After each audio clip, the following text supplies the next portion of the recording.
One of my dream jobs as a kid was to one day work for some of my favorite YouTube animators. I mean, to see a part that I created in any animator's video would honestly be a dream come true. So the question I always wondered was, what does it take to work for some of your favorite animators? Well, a while ago I went to find the truth. So I messaged a bunch of different animators, storyboarders, and editors on Twitter who work for some of the biggest YouTube animators to see if they can give me advice on what it takes to get where they are now. I thought to myself, these are some pretty busy animators, so they have much more important DMs than mine, but this all turned around after waiting about a day or two and they finally reached back out. And surprisingly, he really liked the idea of helping out. So I was able to get an interview from a Haminations employee, and he was able to give his own experiences and advice based on his story. And I just wanted to play some highlights from that interview right now. So first of all, really, I just wanted to know, like, what was the steps you took to get hired by Bryson?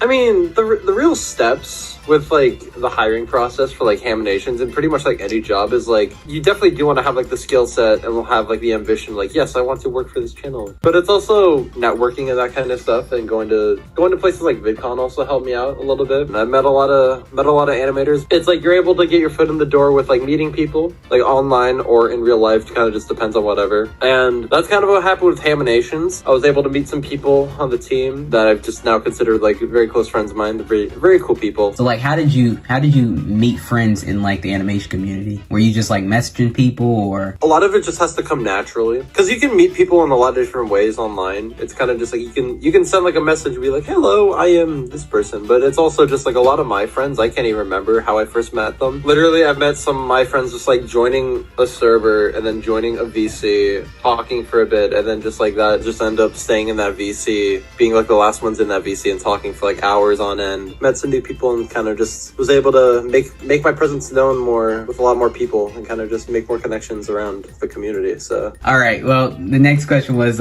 like, what's the average pay? I don't want to step in your pockets, but average pay of, like, YouTube animator employees. Kind of just depends on the job, really. It's basically what you want to set your price to and what you want to work for, because at the end of the day, you're the one deciding what you want to work for and how much you want to get. It basically just comes from a lot of negotiating what you think you want from what you want to do. It's very easy to be exploited online with animation. A lot of animators tend to get underpaid, which is very unfortunate. But if you're able to set a price for yourself and, like, know your skill set and know what you can do, then it's kind of just like, yeah, you're able to build, like, how much you're willing to work for, like, however much pay. Do you think you can make a living off of this? Maybe not directly. It's like, since I'm still, like, prepping for college at this point, it's like doing freelance animation is kind of just like my main way of getting money. So just, like, having freelance as, like, a base just for making money, so I don't have to, like, work at, like, a McDonald's, like, 9 to 5 every day. It's like I'd much prefer doing what I love as a freelance job than working full-time at McDonald's. And those are just some of my favorite highlights from the interview. The full interview will be on my Twitter, so you can check the rest of it out there. I just wanted to put this up on my page just as something to look back on for myself, because I learned a lot from this, and I hope you did too. And if you liked the video, consider subscribing with post notifications on for more content like this. And with that, I'll see you next time.